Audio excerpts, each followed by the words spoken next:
Now we are going to talk about third quantum number, which is called as magnetic quantum number, and it is represented with small letter, lowercase letter m. ये भी एक long question का part है. Quantum number सारे long question के तौर पे आते हैं, लेकिन इसका डाटा बहुत कम है, तो ये भी किसी के साथ जो है ना ऐड होके, जैसे कि अगर आप कहें कि एजिमुथल क्वांटम नंबर के साथ ऐड करके इसको एज अ लॉन्ग क्वेश्चन पूछा जा सकता है. तो चलिए स्टार्ट करते हैं. सबसे पहले this quantum number was introduced bye Zeeman. Zeeman कह लें या जीमैन कह लें, ये उनकी दादी अम्मा ने नाम रखा था. मैंने बहुत चाहा इनसे मेरी दोस्ती हो, लेकिन मेरे पैदा होने से पहले ही ये बेचारे चले गए, तो दोस्ती नहीं हो पाई.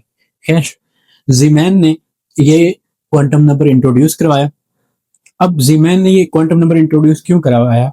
ऑन द बिहाफ ऑफ, कह लें जी के जो नील्स बोहर थे उनके एटॉमिक नंबर में splitting of multiple lines open हो रही थी स्पेक्ट्रम के अंदर, उनको एक्सप्लेन करने के लिए जो बोहर था उसने कोई एक्सप्लेनेशन नहीं दी थी. तो उस स्प्लिटिंग ऑफ लाइंस को, यानी कि एटॉमिक स्पेक्ट्रम को, जब हम हाइड्रोजन के स्पेक्ट्रम को देखते हैं तो मल्टीपल आपको स्ट्रक्चर नजर आते हैं. उनको एक्सप्लेन करने के लिए जो है जीमान ने ये क्वांटम नंबर इंट्रोड्यूस करवाया. और जो नील्स बोहर के डिफेक्ट्स हैं उसके एटॉमिक मॉडल के अंदर, उसे जीमान इफेक्ट के नाम से जाना जाता है. वो इफेक्ट क्या है जी? जीमान इफेक्ट है कि splitting of spectral lines due to the strong magnetic field. जब हम हाइड्रोजन का स्पेक्ट्रम ऑब्टेन करते हैं, या उसका जो सैंपल है हमारे पास मौजूद है, उसे जब हम किसी स्पेक्ट्रोफोटोमीटर से गुजारते हैं तो और उसके ऊपर अप्लाई करते हैं मैग्नेटिक फील्ड, तो जो पहले स्पेक्ट्रम ऑब्टेन होता है वो मल्टीपल लाइंस में स्प्लिट हो जाता है. वो स्प्लिटिंग क्यों होती है उसे बोहर ने एक्सप्लेन नहीं किया, और जीमान ने एक्सप्लेन किया in the form of magnetic quantum number. इसलिए इसे जीमान इफेक्ट का भी नाम दिया जाता है. कहा जाता है कि नील्स बोहर ने जीमान इफेक्ट को एक्सप्लेन नहीं किया, ये उसका एक डिफेक्ट है. तो खैर, मैग्नेटिक क्वांटम नंबर में आपने सबसे पहले लिखना है this quantum number was introduced by Zeeman, then this is denoted with the letter small letter m. अगली बात, इसका फंक्शन ये क्यों पढ़ा जाता है, ये हमें क्या बताता है? It tells us about the orientation of N orbital in space. एक सब शेल के अंदर कितने ऑर्बिटल हो सकते हैं, एक सब शेल के अंदर कितनी पॉसिबिलिटीज हैं, किस किस एक्सिस पे वो लाई कर सकता है, उन पॉसिबिलिटीज को हमें मैग्नेटिक क्वांटम नंबर एक्सप्लेन करता है. अगली बात, एज यूजुअल जैसे हमने पहले दोनों क्वांटम नंबर्स में की, वो बात है जी इसकी वैल्यू की. जो मैग्नेटिक क्वांटम नंबर की वैल्यू है वो डिपेंड करती है जी the value of L. L क्या है हमारे पास? That is azimuthal quantum number. Azimuthal quantum number की वैल्यू किस पर डिपेंड कर रही थी? प्रिंसिपल क्वांटम नंबर की वैल्यू पे. इसका मतलब जो प्रिंसिपल है, यानी कि नील्स बोहर ने जो प्रपोज किया था, उसी के ऊपर सारे क्वांटम नंबर की वैल्यू डिपेंड कर रही. तो अब हमारे पास value of magnetic quantum number, possible values क्या हो सकती है? पॉजिटिव एल से लेकर नेगेटिव एल तक. यानी कि अगर हमारे पास एल की वैल्यू होगी 0, अब ये लास्ट क्वांटम नंबर में हम पढ़ चुके हैं कि एल की पॉसिबल वैल्यूज क्या है, 0, 1, 2, 3, ये एल की पॉसिबल वैल्यूज है. तो पॉजिटिव वैल्यू के पॉजिटिव एंड से लेकर नेगेटिव एंड तक हमने मूव करना है. तो जीरो के केस में अगर हम देखते हैं तो जीरो के केस में कोई पॉजिटिव नेगेटिव का कॉन्सेप्ट नहीं होता. तो जब हम एल की वैल्यू 0 लेंगे तो जो एम की पॉसिबल वैल्यू होगी, जो कि हमने यहाँ पे टेबल भी ड्रॉ करना है, एम की पॉसिबल वैल्यू साथ साथ उसको भी ड्रॉ ही कर लेते हैं. एम की पॉसिबल, जब एल की वैल्यू 0 होगी, एम की पॉसिबल वैल्यू सिर्फ 1 होगी, क्योंकि पॉजिटिव 0 और नेगेटिव 0 का कॉन्सेप्ट नहीं होता.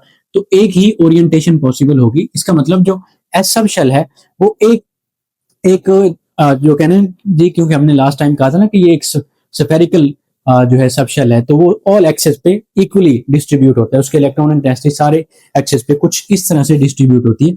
हम शेप्स ऑफ ऑर्बिटल में जाके पढ़ेंगे इनकी शेप्स के बारे में भी.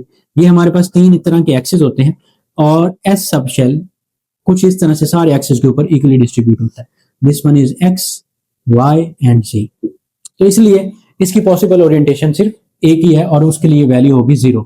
और इस केस में हम कहेंगे ओनली वन ऑर्बिटल या डीजेनरेटिव ऑर्बिटल इज ऑब्टेन्ड. जब एस सब शेल होगा, एल की वैल्यू 0 होगी, तो हम एम की पॉसिबल वैल्यू एक ही आएगी जो कि 0 होगी. तो यहां पे हम लिख देते हैं इसके लिए ए की पॉसिबल ओरिएंटेशन, और उसे हम एस का ही नाम देंगे. जब एल की वैल्यू 1 होगी तो फिर पॉसिबल ओरिएंटेशन कितनी हो सकती हैं? तो हमने मूव करना है नेगेटिव एल से पॉजिटिव एल तक. तो 1 है तो पहले आप लिखेंगे -1, फिर बीच में आ जाएगा 0, और फिर आ जाएगा पॉजिटिव 1. तो जब हम एल की वैल्यू 1 लेते हैं तो एम की 3 पॉसिबल ओरिएंटेशन हो सकती हैं, -1, 0 एंड +1. और इसके लिए हमारे पास 3 डिजेनरेटिव ऑर्बिटल्स ऑब्टेन होते हैं और उनका नाम भी हमें मालूम है। जब पॉसिबल ओरिएंटेशन की अगर हम बात करते हैं -1, 0 एंड +1, तो ये है जी हमारे पास P की 3 जो ओरिएंटेशन हैं वो है PX, PY एंड PZ। इनको एक और नाम भी देते हैं और वो एक इंपॉर्टेंट हमारे पास शॉर्ट क्वेश्चन भी है, वो क्या है जी, डिजेनरेटिव ऑर्बिटल्स। हमारी बुक में ये मेंशन है, न्यू बुक में, इंपॉर्टेंट शॉर्ट क्वेश्चन के तौर पे कि व्हाट आर डिजेनरेटिव ऑर्बिटल्स। आप बताएंगे कि इसी बेस पे तो हुंड्स रूल भी अप्लाई होता है कि the orbitals having same energy to each other, वो सारे ऑर्बिटल्स जिनकी एनर्जी आपस में सेम होती है, orbitals having same energy. Energy के बिहाफ पे हम इसको जो है ना डिस्कस करते हैं, having same energy are called as degenerative orbitals. तो हम कह सकते हैं कि ये जो P के अंदर ये 3 ऑर्बिटल्स हैं, PX, PY एंड PZ, इनकी एनर्जी आपस में सेम है, इसलिए ये तीनों एक दूसरे के डिजेनरेटिव ऑर्बिटल्स कहलाएंगे। तीसरी बात कि जब L की वैल्यू 2 है तो फिर हमने मूव करना है M की वैल्यू के लिए नेगेटिव L से पॉजिटिव L की तरफ। तो अब पॉजिटिव से नेगेटिव से स्टार्ट कर लेते हैं हम, -2, -1, फिर 0, फिर आपके पास आ जाएगा +1 और +2। तो टोटल पॉसिबल ओरिएंटेशन हमारे पास 5 हो जाएंगी, 1 2 3 4 5। तो हम कहेंगे इट कंटेन्स 5 डिजेनरेटिव ऑर्बिटल्स, या फिर आप कहें कि इसमें 5 पॉसिबल ओरिएंटेशंस हैं। अब उन 5 पॉसिबल ओरिएंटेशन के नाम लिखना भी जरूरी है क्योंकि ये हमारी बुक में मेंशन है। तो जी अगर हम बात करते हैं वी हैव -2, तो इस -2 पहले लिख लेते हैं, उसके बाद मेंशन कर लेंगे -1 0। वो टेबल रिलेशनशिप में ड्रॉ करना पड़ता है, इसलिए हमने उसको वहां पे ड्रॉ किया है, +1 एंड +2। तो यहां पे आ जाएगा जी dxy, dzx, dyz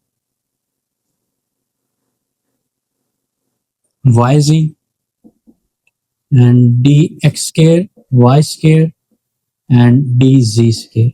ये 5 पॉसिबल ओरिएंटेशन है हमारे पास किसकी, जब L की वैल्यू आपके पास होगी 2 और M की 5 ये पॉसिबल वैल्यूज होंगी, तो ये 5 पॉसिबल ओरिएंटेशन होगी। हम कह सकते हैं कि ये पांचों जो D सबशेल है उसके डिजेनरेटिव ऑर्बिटल्स हैं।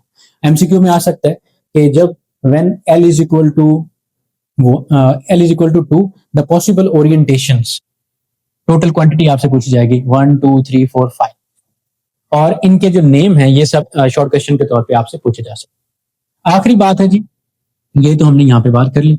आखिरी बात है कि जब आपके पास L की वैल्यू होगी 3 तो फिर पॉसिबल ओरिएंटेशन कितनी है। L की वैल्यू 3 है तो हमने मूव करना है नेगेटिव से पॉजिटिव की तरफ, तो वी विल गेट, यहाँ पे मेंशन कर लेते हैं जी +3, पॉजिटिव से शुरू कर लेते हैं +2, इसके अलावा +1 0, देन -1, then -2 and -3।